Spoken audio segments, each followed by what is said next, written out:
name's Justin Dilemmas. I live in Santa Cruz, and I've been wood turning since the late 90s, possibly 1998. Okay, so I'm going to do a little something. It's mostly a demo or a talk, so please, if you have questions, just shout them out, interrupt. I am going to do something that I don't see done in wood turning often. After carving a handful of these spirals, I started realizing, well, I'm working on a lathe, and a lathe is perfectly developed to making circles. And I kind of put it in my head that I really wanted to make a three-dimensional one of these. I tried to carve one by hand. It just didn't come out very well. Realized the 10-inch lathe that I had at that shop wasn't going to do it. Real soon after that, I bought another small lathe, a Jet, and also realized that wasn't going to cut my long-term plans for my art. I turned on a Stubby lathe right now, a Stubby 1000. And one of the reasons I bought that lathe is because of the swing. It's got a 40-inch swing, and I realized if I wanted to do off-center pieces, I needed not only the swing, because also people say, oh, just turn off center or outboard. Turning outboard is off balance. Like, I really wanted the center of mass in the lathe. And I personally believe they're the best lathes on the planet, and I couldn't do any of the stuff I do without it. And I'll kind of go through that. But just real quick, how I went from this. It went from stuff like this to, once again, just carving them on pieces. And then as I kept carving them, like this, I finally kind of got the huevos up to try to turn one off center. And, so all of these pieces are turned on multiple centers. So this one is 4 centers, I guess, 5 if you count the back. One more thing, anything hanging on the wall, invest in these French artist cleats. The very first one of these I did is this one, and you'll notice it's bondoed up because I kept it and it fell off the wall during an earthquake. And after that, I artist cleat everything. Just as an FYI. And so that's just kind of how this went, from drawing them to trying to make a couple to this one, which Wells suggested I make one for a club demo. I got the idea for the artifacts on the modern lathe from Wells. He's much more creative with naming than I am. What I really wanted to stress, though, is how I use the tool for design and layout. Not so much what it is I do on it. Because, you guys can copy my work all you want, but I really would like to see people expand what they make using the lathe for something other than just making bolts or boxes or spindles. Because, it's an amazing tool. And like I say, it's anything that's you could draw with a compass, you could make on a lathe. You can draw infinite things with a compass.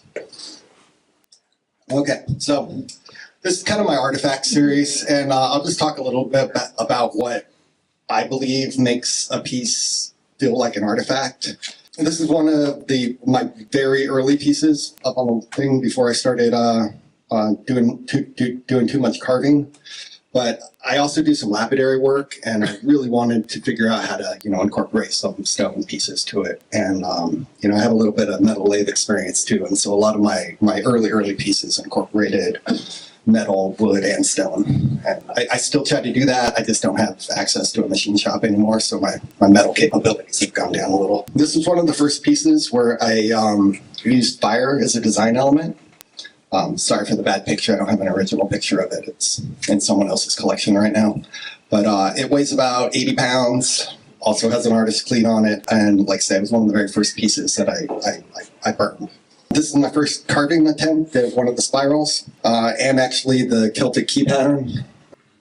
It's rough, but it kind of showed the concept worked, and it also incorporated the broken design aspect to kind of make it look old.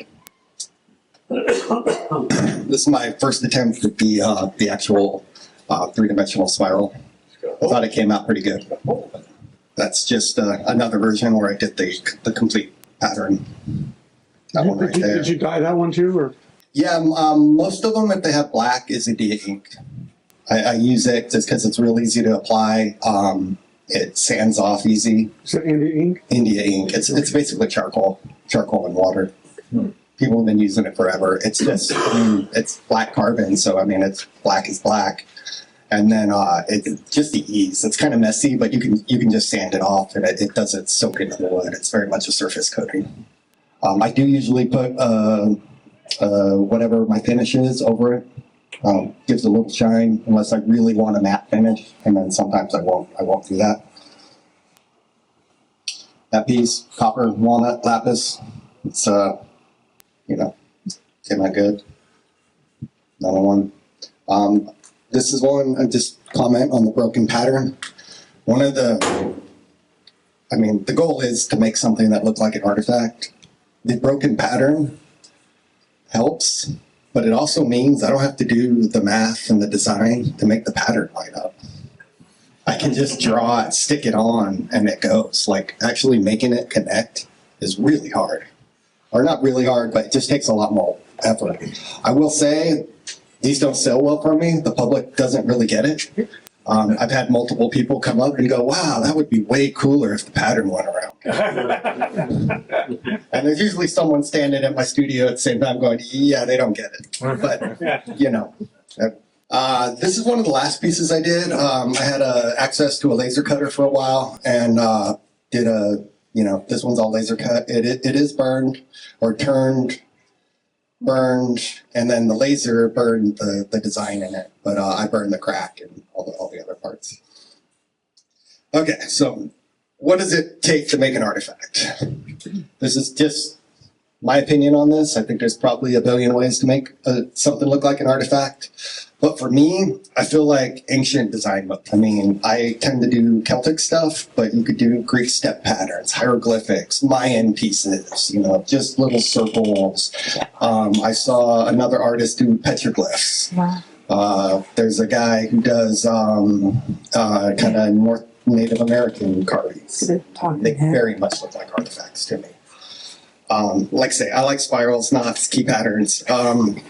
I think when the design element is incomplete, it kind of mimics damage from age. That helps quite a bit. For multi-axis pieces, like say, this is partly just because of the lathe, and also, ancient designs were often done with just a compass. So anything that you can design with just a compass, not only is it easy to make on the lathe, it just tends to have this old look. Natural edges, burls, defects help a lot. And I mean, I'll say, like, my studio name's Wabi-Sabi Wood Turning. Wabi-sabi is a Japanese term for the defect that makes something beautiful. So most of my work does have a knot, a burl, a broken crack, something in it like that.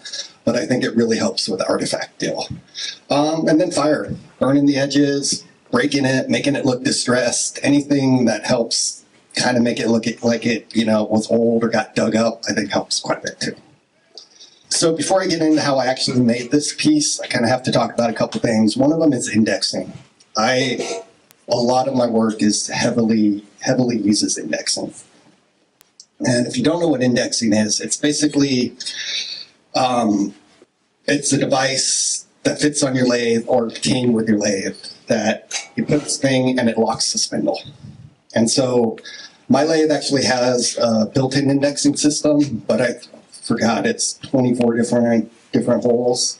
It works for many things for me, but it doesn't work for everything. So I have a aftermarket one. And I mean, a lot of lathes come with indexers. You could buy an aftermarket one. They're pretty cheap. You can home build them. I've seen all kinds of different versions of them. But I use this in a couple different ways. I use it to kind of help lay it out. And then I lock the spindle a lot when I'm sanding and carving. So most of the sanding on a piece like this, I leave it mounted to the chuck.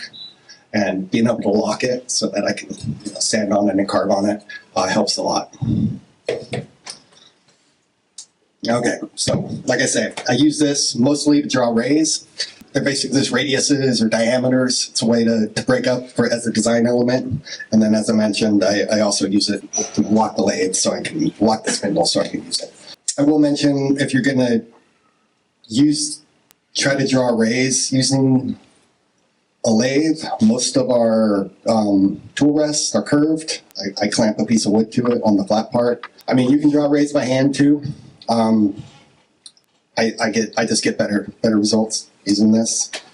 And then the other thing I do is I draw concentric circles. And this grid pattern here is the base of a lot of my work. It's the base of all the Celtic designs. I use it for just the layout for carving. They don't all have to look like this. You can put as many or as few rays as you want. You can change the concentric circles in a way, you know, like for something where the design is very simple on the outside, that pattern would work fine. For something that moves down like this, I would need to do that differently. I'd need to make sure each one's a square. So they're not, I mean, I just used a computer to draw that, so they're equally spaced. I would, for this one, I had to actually like change the diameter so that they're not, so that each cell is a square to keep the design motif looking right. So you draw those lines onto the workpiece first? Onto the workpiece, exactly. Okay, so this talk is going to be about how I did this one. Safety first. And I'm not a big, you don't usually hear me lecture about safety too much. Off-center turning can go spectacularly bad. Even a piece like this that's just weighted off-center can go spectacularly bad. In my opinion, balance is the key. I think we have some ex-operators in here. As you might have heard, slow is smooth, smooth is fast. I think for turners, balance is smooth, smooth is fast, safe. Make sure it's mounted securely. Armor up, headgear, gloves, whatever you feel comfortable. My particular lathe, the bed opens up, and for a bigger piece like this, it's sunk down. So if it flies off, I'm fairly protected. I make sure I have an escape route. I don't believe art is worth getting hurt for. And so, I mean, yeah, light cut, sharp tools. And then I was afraid one of you was going to raise your hand and ask like it was a very important question. How fast were you going? This seems to happen at every single demo I ever go to. And I think all that question does is show that you're not very experienced at turning. And I would really like the rest of us to like get away from that. The speed is relative. It's not a setting. You like, how fast can you drive your car on a road? What kind of car do you have? How good are your tires? Like, is it tuned up? Is the road wet? I mean, it's not that simple. Some of the things that I think affect speed are your lathe size and weight. You know, inboard versus outboard. What I can turn a speed inboard is going to be way different than what I can do outboard. Your lathe set up. How balanced or how level is it? My writing's small here. Is it anchored? Anchored, not anchored, changes it immensely. My lathe currently isn't anchored, and I feel the vibration compared to when I lived in a place where I could mount it to a piece of to the concrete. And I used to even have a piece of rubber under it, a little vibration dampening rubber between the concrete and the lathe. And that changed a lot on the amount of vibration I got. So I really think limiting vibration is the key to keeping something balanced and just safe and being able to turn fast. I tend, for speed, I go as fast as I can until there's vibration. And then I back off a little until there's no vibration. That's oh yeah, and then how you mounted it. Mounting matters. A chuck is going to be different than, you know, a base plate with 8 big bomber screws in it. So just all of those things affect how fast you can turn. And then your skill as well. But okay, so this is how I started with this piece. I usually, when I'm doing one of these, I start with a clean piece of wood. I wanted to try a bigger piece for this demo. And I just didn't have a good clean piece of wood. I did have this shallow bowl that cracked on both edges. I don't know if you guys can see the cracks in it. So I was like looking at it and I thought, that'll work. I sort of wish I would have started with a clean piece of wood. And that is mostly because this knot, which I think would have been a great design element in my bowl, in off center on this circular piece, triggers my ADD like I just can't. I don't even know if I have ADD, but it drives me crazy looking at it. So, you know, something to think about it. So this started on that piece there. Let's kind of go through this quick. This is the first thing I did was, just basically shape it, cut it down so I don't have the cracks, basically just create a palette that I can work from. Next step was to cut the design elements and the setting for my stone. At this point, I also sanded it because, I have to sand at the end again, but it's way easier to sand all this middle stuff, power sanding with the lathe on, than it is for me to do it by hand, even if I have to touch it up later. Just big holes in the way. Yeah. No, that's just me trying to fit the stone in and making sure it fits. Once I do that, I usually take it off, rough sketch the design just to see if it works. Because every now and then, you draw something on there and you're like, oh, damn, that didn't work. And this is actually the first time I noticed that knot was not working for me. At this point, though, I was like, just finish it up. It'll be okay.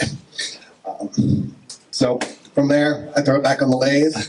This is just showing you how I draw my rays, how I clamp a piece of wood to it to just make it flat. I want to brag about my lathe a little, and the stubby is epic. One of the reasons I love it is it comes with an auxiliary tool rest, and there's multiple places for me to set it up. You'll notice I'm doing the back of the bowl here, or the back of this platter, piece, whatever, using the auxiliary tool rest. And actually my whole bed is on a turret that I could move, and there's ways to get to it that way too. But I find using the auxiliary tool rest to just be super easy. Here's another way I'm using my auxiliary tool rest. Notice it's not hooked up to the bed anymore. It's hooked up to another part of the lathe, and I'm using it for my indexer. The flexibility the stubby lathe has, I think it's superior to every other lathe I've ever seen. And I spent a lot of time researching lathes, and, but it did help that I had an idea of the type of stuff I wanted to do. How long did it take you to buy that lathe? You mean like researching? Research and from ordering. What's the delivery time on one of those? Oh, it wasn't too bad. You ship them from Australia. I had it within a month. Okay. Unfortunately, when I bought it, the Australian dollar was more than now. They're cheap right now because this is the way the U.S. dollar is high. But I really do like them. For a while, John Jordan and Phil Rubenstein were kind of bringing them in and setting up parts like the VFD drive and the lathe stands on the smaller ones. Now they're all coming directly from Australia. There's not currently a U.S. supplier working on them. Actually, just to comment on Stubby, they went out of business for a while, and one of their techs recently started it up again. And so you can buy one again. And there's even a smaller version in my lathe that comes on a stand. It's a lot more mobile. So this is just a picture of the rays, little diameters drawn on them. The next step is to put a line so that I can use a compass to lay out each of these circles, which is what that is. It's just eyeballed. One thing I would like you all to get from this talk is, 7-layer plywood, flattened, put on. I use this almost every piece, pretty much anything but a box or a spindle somehow gets attached to this, or it's used to turn the back. And I'll kind of show you how I do that. This originally, the holes, just don't worry about. This started as a donut chuck. Back in the late 90s, people used to make these donut chucks to try to do the back of holes. So right now, how I used it is I literally just screwed it to this. It's my vacuum blade. Okay, so this is it screwed to this plate. There's a screw directly into the center. I just use this circle here as where it lined up, just lined up my holes. I screwed directly through the back into the center of the piece, knowing there's a tenon on it that I would turn off eventually. And then because there are pieces I'm going to remove, I just screwed directly through where the holes are into the other piece of wood. Set up like this is totally off balance. If I turn my lathe on, even though my lathe weighs, that's for guys, 1,000 pounds, it would literally just flip my lathe over. And so what I had to do was balance it. And so I just stuck these on the back, and I do this on a lot of pieces that I attach to this, because it basically allows me to turn a little faster. When even a piece like this that was also attached to this, even though it was centered, just because it's off center from mass, it gets a wobble, and I have to turn way slower, slow enough that my cuts are terrible. And so by balancing it, I can turn up the speed a little bit and go a little faster and get much better cuts, much better finishes. So I have the one of those is just an old chuck from an old lathe that doesn't fit my current lathe. The other pieces are just floor joists I bought at Costco. There's a side view. I have one on the front too. This one was a little bigger. It took more pieces, and I was scrounging for weight. Screwed it on. This is just trial and error. I'm getting something to be balanced. How do you know where to place the weight? Opposite of where it is. Kind of like a teeter-totter. And then what I do is I just turn it. Okay. Put it up on top, let it go. If it moves, it needs more weight. So it's never perfect. It's But just, a lot better than not having. I mean, all turning is inherently dangerous. Well, yeah, some are more equal than others. Does your mother know you're doing this? So I showed a video. I didn't shoot a lot of video of it, but I did shoot a video of the first and the last hole. I started it trying to do it with a scraper, the first hole, and I just didn't feel like the wood removal was comfortable, and so then I started moving to a bowl gouge, and I started using a bowl gouge to basically clean all the excess material out, and then I cleaned it up with a scraper. First hole, all cleaned up, and then to get the next hole, because I put a screw dead, just unscrew them, rotate it right where I want it, and then I screw through the next holes. Problem comes with the last hole. The best way I've come up with is, some plumber's tape and making sure I'm using the tailstock. You notice the tailstock is in always. So I just used a little foam so the plumber's tape doesn't hit it. It's still got the screw in the back. And notice this last cut takes me about twice as long as that first one. You said the screw is in the back. Center, you mean? Dead center. When it was screwed in there, it was held on longer. I wasn't worried about it going anywhere. And then I have 2 clamps. Okay. So this is the only part that I honestly consider is slightly sketchy. Even this, it's hard to see in the picture. There's a rag and some foam behind it because it's not perfectly flat to make sure that when I'm pushing on it, there's nothing. And so, I spent a lot of time hooking this up. It doesn't move. When I push on it, there's no movement. If there's any movement, I would put a wedge under it or change. Yeah, there's multiple. Yeah, you haven't used plumber's tape. There's multiple holes. So you put in one way back here, and as you put them in, it tightens it up. The screw pulls it tight. Yeah, and so you can get it pretty tight. So there's a bunch of screws in the plumber's tape. So I have a question. Can you be honest? Yeah. Is this the first attempt? Yeah. Okay. Well, I've done other ones. So. No, on that one, that side. Yeah. Why not just bandsaw it out or jigsaw it out? Because I'm a wood turner and I don't have a pencil. It's hard to find a hole saw big enough. Yeah. And I said Harbor Freight that comes and then the edge, Home Depot. the cut on the hole saw is terrible. And that means I'm spending a whole bunch of time sanding. Okay. Whereas off my tool from my lathe, I hand sand it a little bit and it comes out really nice. I did, the hole saw is just, it's rough. Plus, this is more exciting to do it this way. Well, this is a wood turning club. I will admit the very first one I did, I used a bandsaw.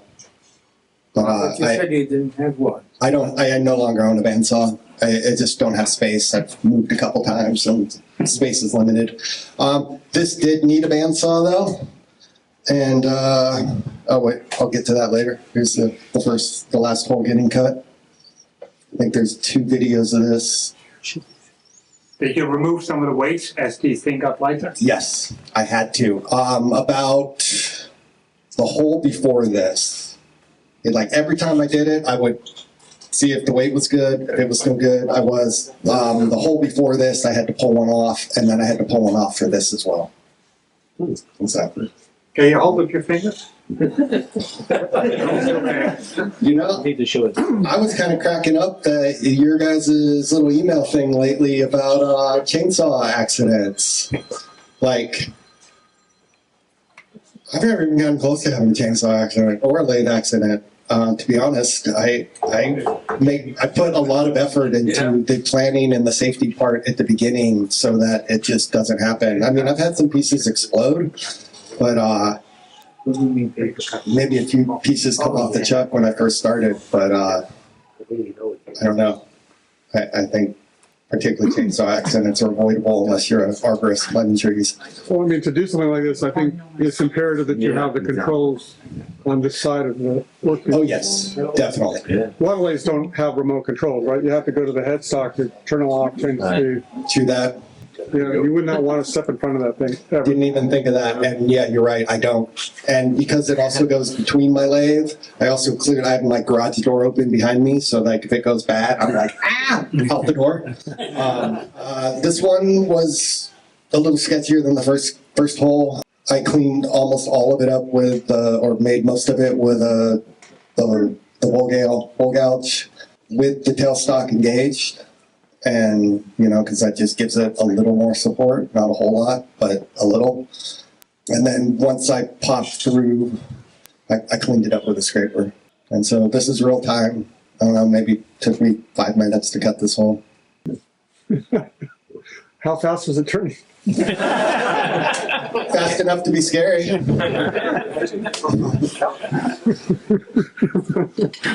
Matter. This is the end of it. Finished. Cut it out. So after that, you know, pull it off the lathe, redraw the cuts using the grid that I have on it, so that they're nicer, more symmetrical. And then I had a wonderful assist from Kevin, our illustrious president, who let me use a bandsaw.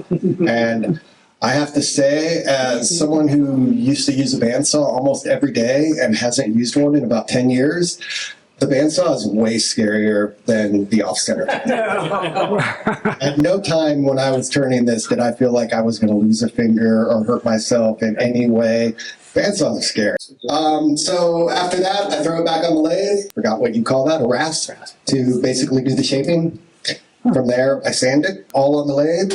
Once the whole front is done, this is where this guy comes in once again. I just put a piece of foam between it. I use the tailstock pressure. I always keep a center in my tenons because I do this. I use pressure to push it on, and then I turn the tenon off down to something like that, add decoration, sand the whole back, then I pull that off and I just knock it off with a chisel, and then use my drill with a arbor on it to sand the back. And this is how I do the back of everything. This is partly why I say this. I think everyone should make one of these to the maximum size of their lathe. And I use it. I find new ways to use this all the time. And it's one of the, I'm surprised there's not like an AA demo on having a backing plate for your lathe, because I cannot. I think my creativity is what stops me from using this in more different ways. But just to be able to do the back on everything. And I mean, like I say, this is from everything from bowls to just this. I use it for everything. I mean, and when you think about donut chucks and those, I don't know what you call the little chucks with the fingers on them, all the different ways that people have to do it. Jacob's chucks, thank you. Vacuum chucks. When I was first learning how to turn, I went through all of those. Made a donut chuck. I have those Jacob's chucks. My lathe has a vacuum chuck set up on it. I like this better. It's easier. It takes me forever to center on a vacuum chuck because I had that nice center on it. It's just so easy. Never flies off. I mean, in my opinion, it's super useful. I never saw a fine sign here. After that, I think I did walnut oil on this. Super glue to put in the stone, and I still need to put the the cleat on the back. But that's it.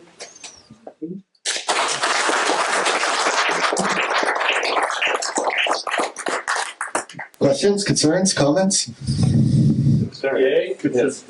So when you do the spirals, are those just drawn by hand with your layout lines? Mm-hmm. Okay. Yeah, generally. Like this one?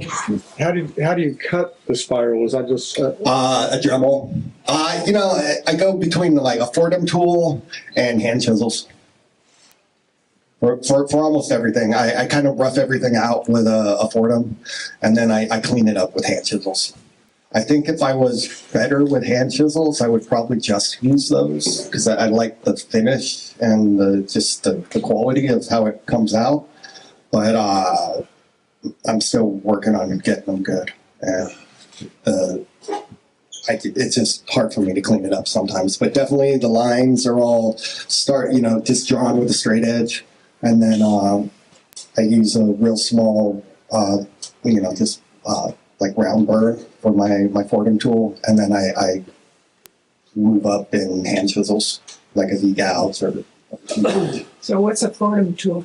That's like a fancy Dremel, basically. They call them die grinders. Yeah, die grinders. Cable. Yeah, it's a little motor with a flexible, you got a hand piece that you can put pieces in.